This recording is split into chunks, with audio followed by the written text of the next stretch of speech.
Kamusta po mga kapatid sa Team Jesus? Nagpapasalamat po ako sa Panginoon Diyos na binigyan niya ako ng pagkakataon ulit na makapag-share po ng testimony ko. Actually, kasama rin si Abita, my wife, sa nangyayari dito sa aming buhay sa Houston. Una sa lahat, I know po na lahat tayo dumadaan sa mga pagsubok, no? Mga sitwasyon na may mga challenges na out of our control.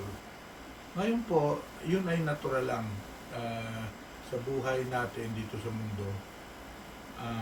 Ang testimony ko po is about the dependence that we need upon the Holy Spirit. Na-mention ko po itong dependence upon the Holy Spirit because over a month ago, kailangan ko po yung proof of US citizenship ko at yun ay isang document galing sa gobyerno, sa immigration that proves that I am a US citizen, no? Yung tinatawag na document ano ba yan? To prove that I'm a US citizen anyway. So, I am okay po. It is time for me to apply for my Medicare benefits dito sa US. Yung government insurance po ba na libre yan siya. Medical insurance. So, in order for me to apply and get approved for my medical insurance sponsored by the government, tinatawag natin na Medicare, kailangan ko po ang proof of my US citizenship. At ang only document po na dapat ko i-submit sa opisina ng gobyerno ay yung certificate of my US citizenship or US naturalization of my citizenship. So, hinahanap po namin ito ni Abita kasi kakailanganin po ito, no? Para makuha ko ang aking Medicare privilege. Hindi po namin mahanap-hanap. More than isang buwan na po namin hinahanap. Hindi namin mahanap. Alam niyo po, lumipat kami sa bahay na ito ngayon, mga 9 months ago. At yung mga documents ko, nagkawala-wala. Pati ang passport ko, hindi ko mahanap. So, may deadline po ako. Kung hindi ko ma-meet ang deadline, hindi po ako mabibigyan ng Medicare, ng government medical insurance. And I need it because, kailangan natin ng insurance, may mga problema sa katawan, kailangan natin yon. Otherwise, ang mahal ng gastusin dito. So, hinanap namin na Abita, more than a month ago kami nag-start, at hindi namin mahanap-hanap po. So, kung saan-saan na kami naghahanap, mga karton sa garahe, kung saan-saan na parte ng bahay, at napakainit po ngayon sa garahe, kasi wala namang air conditioning doon, hindi kami makatagal. Madaling araw namin ginigisingan, ginawa na namin ang magagawa namin, wala talaga po. So, para sa akin, hindi ako nag-worry kasi ang Panginoon alam niya ang pangangailangan ko para makuha ko pang medical insurance ko, which is Medicare. So, make a long story short, we kept on praying. We kept on praying and wala po sa amin na Abita as children of God na nawawalan kami ng pag-asa, no? Because Jesus is our living hope.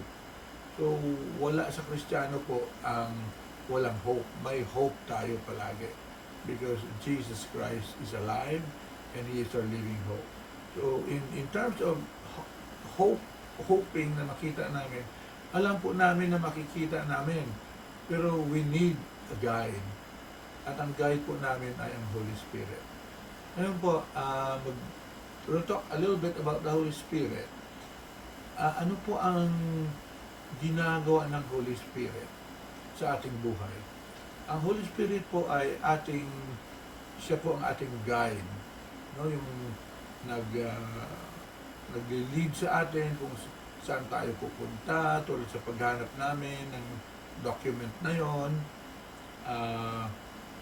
kung anong gagawin natin, paano natin gagawin. Saka ang Holy Spirit po ay nagbibigay din sa atin ng empowerment, no?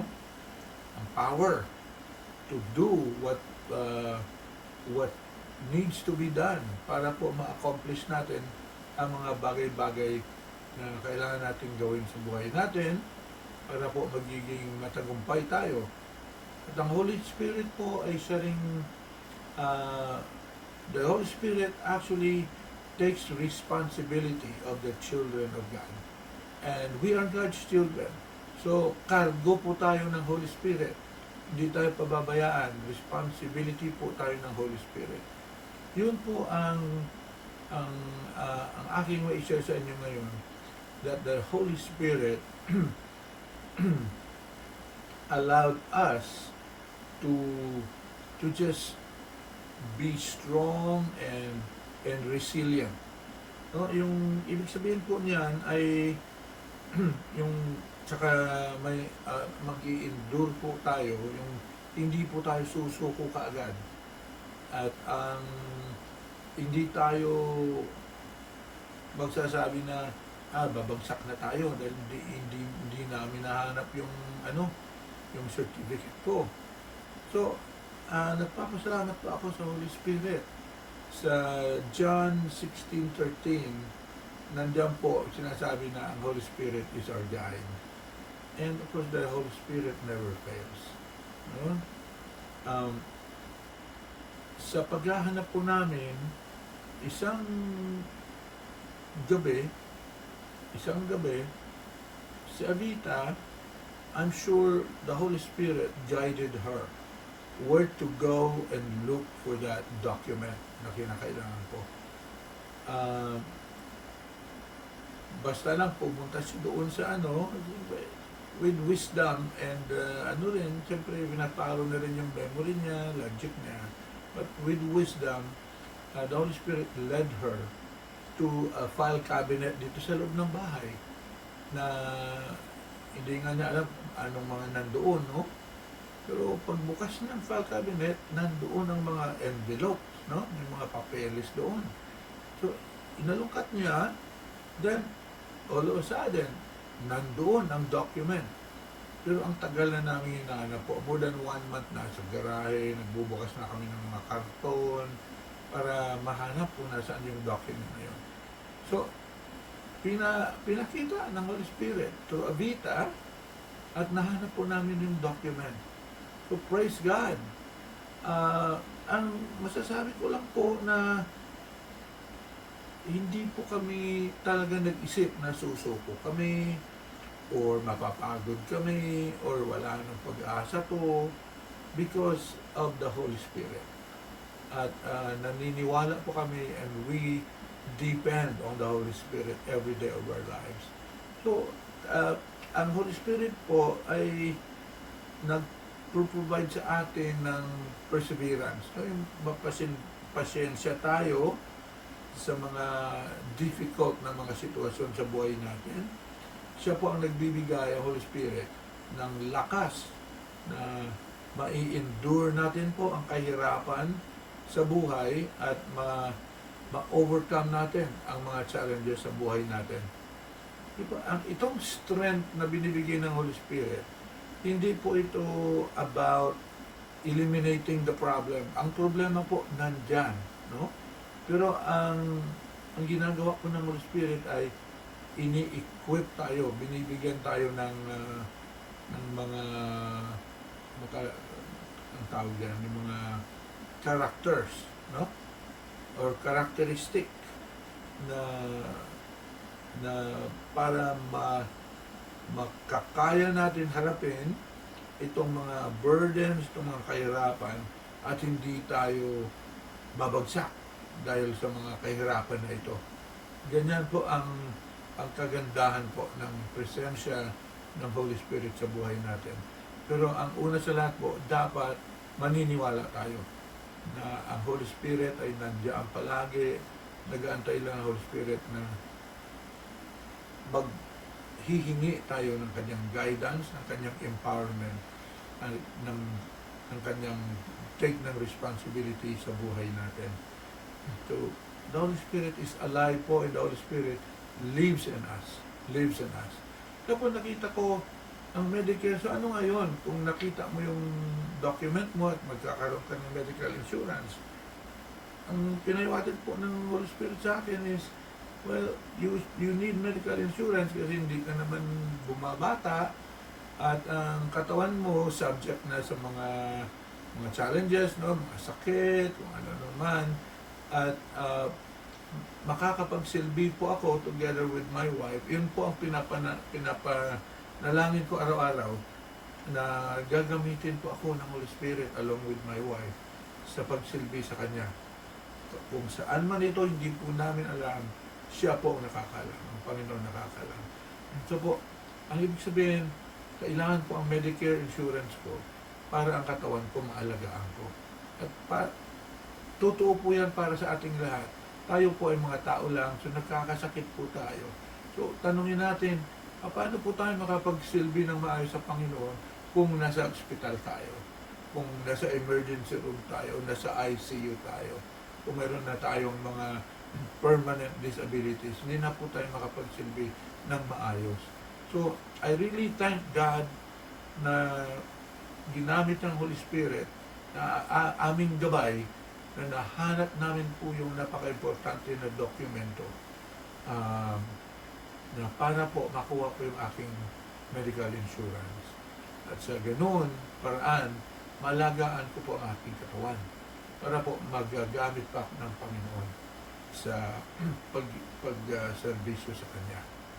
So po, paalala rin po sa ating lahat na alagaan natin ang ating katawan. Huwag tayo magsigarilyo, uminom ng alak, mag-drugs, magpuyat na ang tulog natin, 2 oras lang bawat gabi, magkakasakit po tayo niyan.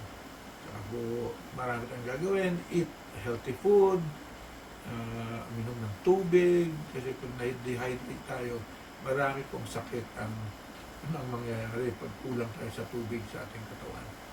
So po, yun lang po.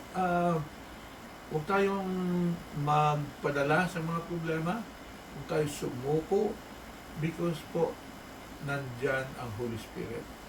And again, the Holy Spirit gives us the guidance. It guides us what to do. Ginaid niya po kami, si Avita. Okay, punta ka doon sa steel cabinet na yan. Binuksan ni Avita, nandun. Praise the Lord. So po, ang Holy Spirit din, nagbibigay sa atin ng lakas, ng strength to overcome all these challenges, no? Mga kahirapan sa buhay. Huwag po natin kakalimutan yan. Because lahat po tayo ay pumaharap sa mga pagsubok sa buhay. At ang Holy Spirit po, ito napakaganda, encouraging po. Ng Holy Spirit, tayo po, responsibilidad tayo ng Holy Spirit. Hindi niya tayo pababayaan kahit kailanman. Because we are the responsibility of the Holy Spirit. The Holy Spirit takes responsibility of the children of God. Napakaganda po, di ba? Na ang Holy Spirit ay concerned siya sa atin, responsible siya sa atin. Hindi niya tayo ipapahamak kahit kailanman. Yun lang po ang isi-share ko sa inyo. Alam ko na as I share this testimony with you, ngayon, may mga pagsubok po kayo sa buhay. Alam ko yan. Dahil tayo tao lamang. Kung ano man ang pagsubok po, pagdasal tayo, humingi tayo sa Holy Spirit ng guidance, ng strength, at claim the truth that the Holy Spirit is taking responsibility of the children of the Lord who love Him. Ito lang po ang aking i-share sa inyo, at sana po na pagbigay din po sa inyo ng encouragement and hope. So, keep the faith, mga kapatid. Don't forget the Holy Spirit. It lives in us. The Holy Spirit is not out there. It is in us if we are God's children. po, maraming salamat. God bless us all. Mag-ingat po lagi. God bless.